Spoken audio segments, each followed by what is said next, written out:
Hey everyone, this is Senioritis TV. I'm Noah. And I'm Connor. And we're back with actually, we're not back. We are starting a new podcast, and this is the perspective of the life. And this is the perspective of the world from a high school student. From two high school students. Sorry about that, 2 high school students. So today, Connor, what are we going to be talking about? Well, Mother's Day was a couple days ago, so as a high school student, what'd you do for your mother on Mother's Day? I brought her flowers, and then I went and watched Black Panther with her because she hadn't seen it yet. What about you? Did she like Black Panther? She quite enjoyed it. Nice.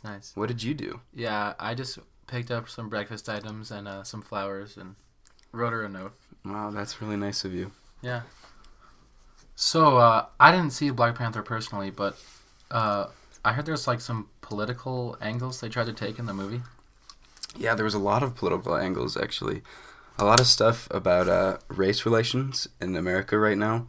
The main villain, Killmonger, was an advocate for the arming of communities of African Americans and arming them to overthrow their governments that have been, quote, oppressing them.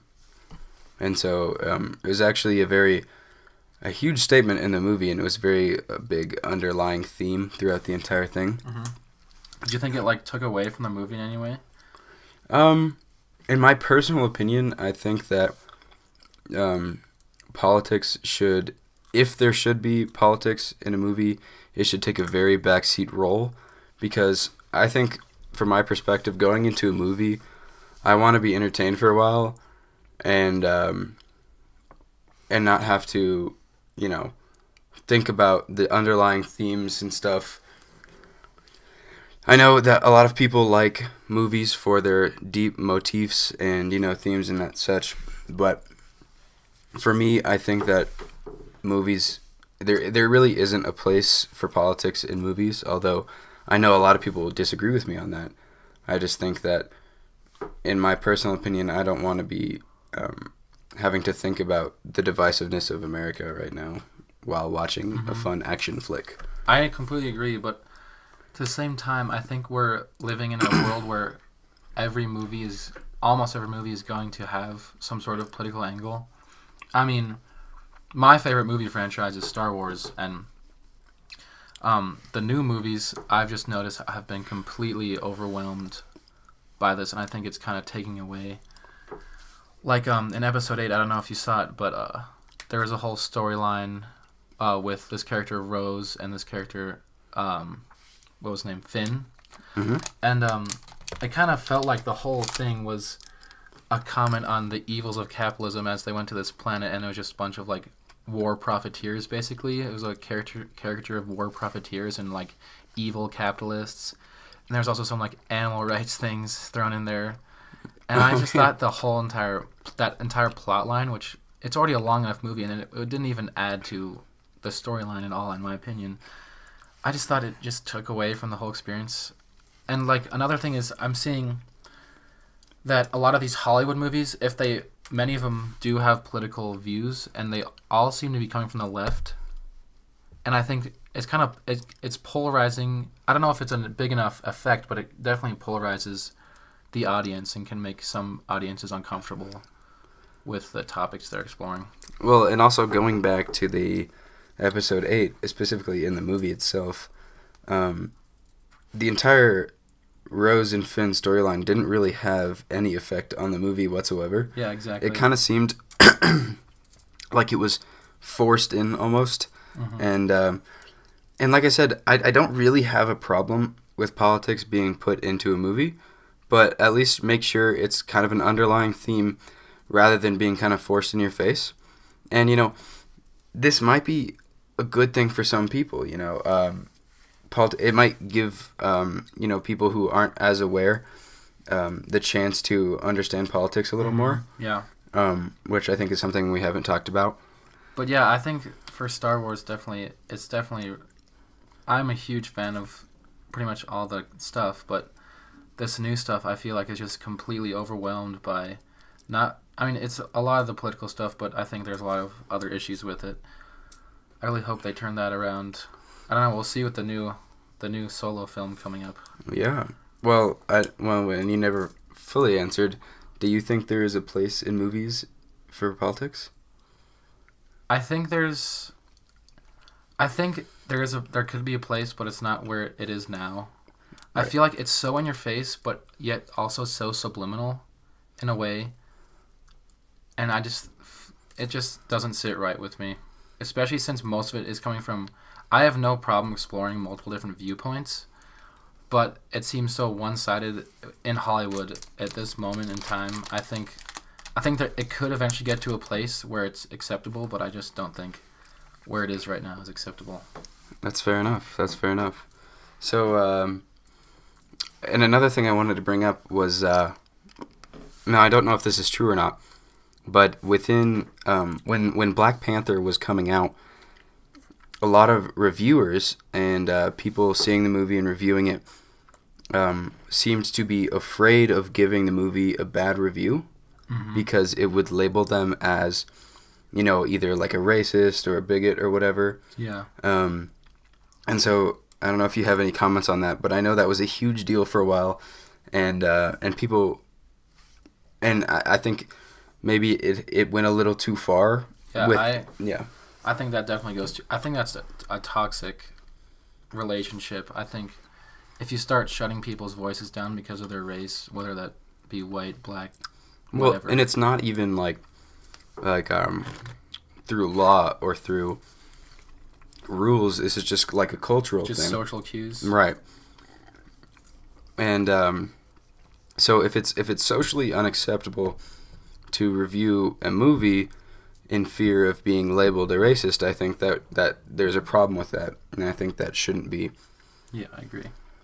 The other weird thing, and that might have played into it, but like all the major reviewing sites like Rotten Tomatoes and like Metacritic and everything they're all saying Black Panther is like the best superhero movie of all time. I didn't see it, but I know. Best superhero movie. Like Batman is. Yeah, so I can comment on this because I did see it, and a lot of people I know said they really liked it, and they said it was a really good film and it had a lot of good points in it. But to me, it was honestly average at best. I actually really love Marvel movies. If you know me at all, yeah, you know that I am a very, very avid supporter of Marvel movies. But I thought this was really just an overall average movie. It was pretty good, and I thought what took away from it was the fact that the CGI was not good at all, actually. In the final scene of it, there's some CGI rhinos with horns on them. Oh shoot, I got a text. In the final scene, there's CGI rhinos, and they run around the place, and it really just doesn't look realistic at all. And I know Marvel movies aren't supposed to look realistic, but it really looked out of place. And also the fighting scene at the end between the two characters, to me, it really didn't look that great. And I thought that the pacing of the movie was really bad too. It cut from place to place and character to character too much, and it was hard to follow. Necessarily, it was hard to follow the way the story was progressing, and I thought that was kind of an issue with it. And the reason I didn't like it has nothing to do with race or anything like that. It was literally just because I didn't think it was that good of a movie, and I think it's unfair to reviewers to have that fear. Even if there's actually no stigma, it's still an issue if we have to talk about it. Well, another thing I saw in the news recently about Hollywood and the political scene getting all mixed up is Benedict Cumberbatch he made a comment calling out male lead actors and saying if the female leads aren't getting paid as much that they should just back out of the roles. And I think it was Chris Pratt for the Jurassic World movie. I can't remember the female co-star, but came out that he was getting paid more. Oh, right. And there's been some outrage. What are your opinions on that? Yeah, so I have heard about that, and I don't know entirely the basis behind it. I think there should be a lot of factors that come into how much an actor gets paid. One is like how many roles they've taken with that company before, if they've been in the movies, if it's like a sequential movie, if it has multiple installments. I think they should be getting paid more. Like I know Robert Downey Jr. was paid like $150 million for Avengers: Infinity War. But if it is the case that male and female actors are not making as much money for the same exact requirements, then I think that's an issue. But I think in these cases that male and female actors are not getting paid as much, or specifically female actors aren't getting paid as much because a lot of the time actors get paid based on screen time. And so depending on the screen time and depending on how much they're in the movie, they be getting paid. So I think there's a lot of factors and variables that go into it that the public just don't know. Yeah, and my thought, especially for the Chris Pratt situation, I mean, I think that can be easily explained, and it's not because of sexism, in my opinion. It's because, I mean, the fact that I can't even remember the female lead's name, it shows how much more valuable Chris Pratt is. I mean, he's going to add a certain amount of value to the movie that's more than this female lead. It's like a Meryl Streep situation, right? Like you know her name, so she's bringing in the money for the movie, so she should be getting paid more. And I don't think it has anything to do with sex at all. I think it's literally just the fact that it's a bigger name and you're getting paid more. Exactly. And I read an article about this, and actually Chris Pratt was in a movie with Jennifer Lawrence or 2 years ago called Passengers. Yeah. And in that movie, Jennifer Lawrence got paid more, and I think that's because at the time especially, she's probably definitely a bigger name. Yeah. I don't know about now with Infinity War and everything, but right. Well, I think actually jumping off of that, have you heard the issue with Amy Schumer? No, I haven't heard that one. So she had a Netflix special, comedy special, which absolutely tanked. Yeah. And I personally don't find her comedy very funny, and I think a lot of people share my opinion, especially the people on Netflix. She actually had one of the worst ratings on Netflix ever, and Netflix actually took out their star rating system because her special was so low. Apparently that was one of the reasons why they took it out. And so apparently either she was making a new comedy or she was talking about the last special, but she said she wasn't getting paid as much as the other male actors. And comedians. And people actually, comedians, sorry. And people actually were quick to call her out, and I'm glad they did. But she's still making a big fuss about it because a lot of the other comedians on Netflix have very good reviews. Like, what's Dimitri Martin, right? Bill Burr, I think, is big. Yeah, a bunch of comedians on Netflix, and they're getting paid a lot more because their Netflix shows are doing much better. And I think that it is very ignorant, I guess, in her way to assume that she's not getting paid as much because of her sex, which I think is complete craziness, and I don't think there is any... I think if she was bringing in the bucks and having good ratings, that she would definitely be making as much money. Okay, so while we're on the topic of movies, I actually had a question. So why do you think that the Marvel movies, I guess, or superhero movies in general, are as popular as they are? I mean, I have my reasons because I'm a very, very big fan. But why do you think like the general populace likes them so much? Well, I know I enjoy them because they're funny. I mean, we saw Thor Ragnarok together, and I was dying of laughter that entire movie. And I think they're doing a really good job of like blending the lighthearted humor with the gritty action, especially Infinity War. I feel like that one was definitely darker and grittier than other Marvel movies, but it still didn't lose its lighthearted character. Right.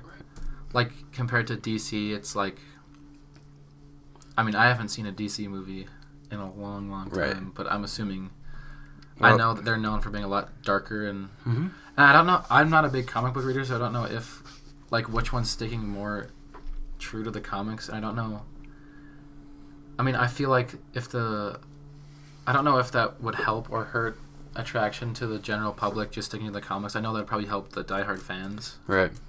But well, basically, why I think that it's basically like a big soap opera, and I think that's why people like it. Mm-hmm. Just because it's so many different storylines and cool things coming together, and it's all like cohesive and in the same universe, and they do a really good job of like making sure that you have different characters from different movies in it, because you're like, oh, I recognize that, and that automatically makes you feel like you're in the know, and you're like, wow, that's super cool. Yeah. Right? And then I think another thing they do a really good job of, and you're talking about like the quips and stuff, like the humor. Yeah. But in DC movies, they've always been very dark, especially like the Ben Affleck movies. But the issue with that is that they didn't really build. So okay, let me restart. Their films have notoriously been dark, and in the most recent DC film, Justice League, they tried to pull off like an Avengers-style humor movie, which didn't work at all, because they didn't put in the time at the beginning of like the creation of their universe to make the characters funny and lighthearted and have good like character development in the beginning. And so because Marvel took the time in the beginning stages, like 2008, 2009, 2010, they made their characters fun and lighthearted and gave them growth and character development. Mm-hmm. Whereas DC started their universe so late, and they wanted to try to replicate what Marvel could do, but they really couldn't, because it just can't work, because they like started their universe with Batman vs Superman, which is like Civil War, which is like halfway through the entirety of the MCU. Yeah.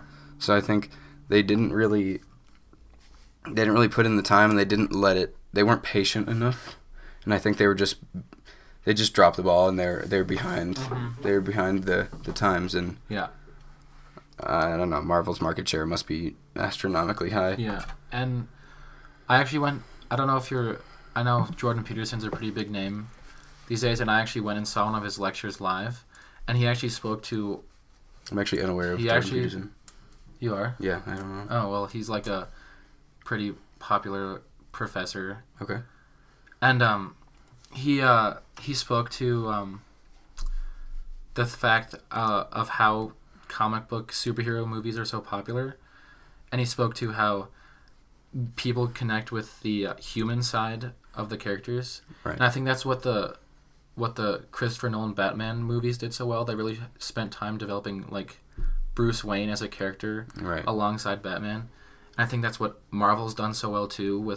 They've taken the time. Like Tony Stark is like its own guy almost from Iron Man, and you can connect to these real world people with real world problems like Tony Stark and Steve Rogers, and all the human aspect of the superheroes. Like they have all these like big, extravagant things that they do, and they fight a bunch of monsters, but at the end of the day, they're just other people that you can connect to. You can like empathize with it almost. Yeah, exactly. Yeah, I think that's a really good point. And I think that's why people in the latest Star Wars movie, why they didn't like Luke Skywalker, because he didn't really seem like a real person to me, and he definitely didn't seem like he seemed disconnected from kind of what reality is, and especially he was different from like the other Star Wars movies. And I think what do you mean? Like throughout the entire movie, he was like too, like I think like angry, like or? No,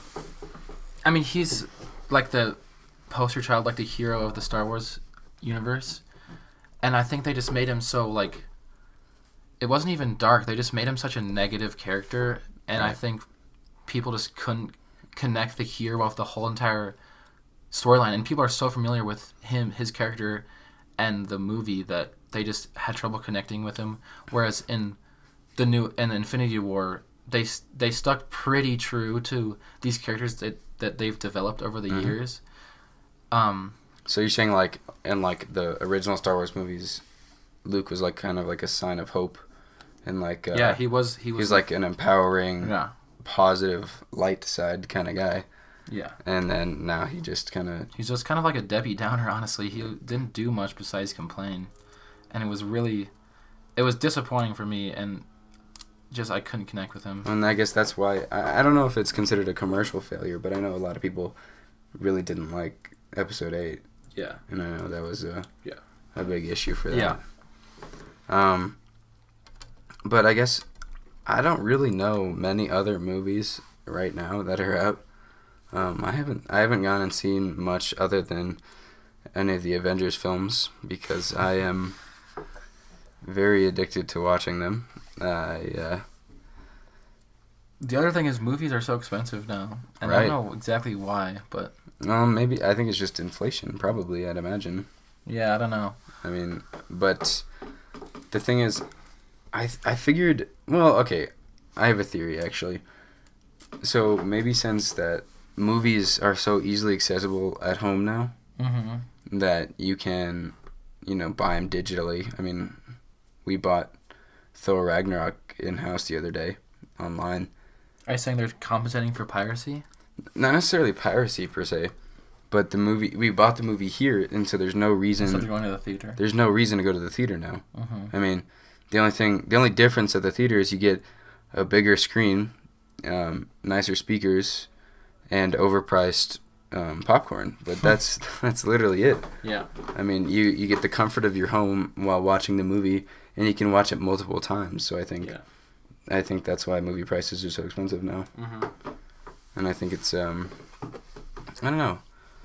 The movie industry is a funny business, and I think it's insanely it's crazy, and I don't know if it's a very likable career path. I mean, what is it? We know It's so competitive. So competitive, but also we know we don't know him, but Bo Burnham consistently talks about how, I think it was a Conan interview, he said, just give up. He said, crush your dreams now. Because Was he being No, he wasn't being sarcastic? sarcastic at all. He was like completely serious, because the only way to break into like being popular or being a good entertainer is by pure chance. But Bo Burnham was saying like that it's like winning the lottery almost, and like there's a thing called survivorship bias. I don't know if you've ever heard of it, but basically everyone who gets into like any industry or survives whatever hardship they're going through is like, oh yeah, it took all this hard work and dedication, and I made it, and I did all these things, but no one ever actually listens to the people that didn't make it. Which is 99%. Yeah, exactly. And so all the people who made it are going to say like, oh yeah, you can do it, 100%, follow your dreams. But the thing is like, a much more safe way to play it is do something you're good at, and if that leads you far, then do it. But you gotta be safe, and you gotta make sure that what you can do is sustainable and what you can do is achievable. Whereas there's a very, very low likelihood that you can break into the mainstream as an actor or a musician or whatever, even a YouTuber for that matter. And I think that it's a very important lesson that needs to be learned by a lot of people with dreams. And I'm not saying dreams are a bad thing, but they need to be put in check. And you need to make sure that you're able to do what you like, but not at the cost of like your whole life. But I mean, you threw YouTube in there, but I think that's like a different platform. Yeah, I know. Because in Hollywood, there's like these established companies. You have to, Right. You almost have to please like the higher ups to get higher. I feel like. Yeah. But like on YouTube, you just go straight to the audience. There's no middlemen, companies, whatever. Fair. But that being said, there's also tens or almost maybe even hundreds of millions of people trying to post on YouTube every day. There's something like 300 hours of video is posted on YouTube every minute. Wow.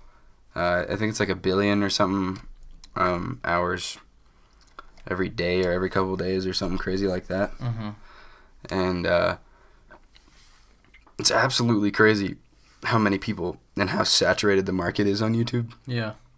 And, you know, I think it's very tough to actually break into that. Yeah. But obviously we're going to try to do that. So, with that, make sure to like, share, and subscribe this video. Subscribe to the channel, I mean. Mm-hmm. And we're going to have a bunch of stuff coming up, like interviews with other people that are doing senior projects. We're also going to be doing more podcasts like this. We're going to have like some interviews going on, and we'll have a bunch of stuff, all from like the perspective of a high school student, which is what we kind of want to go for. Mm-hmm. And yeah, if you like it, make sure to like, and if you're new, please hit the subscribe button to get more content like this. Thank you so much, and have a great day. See ya.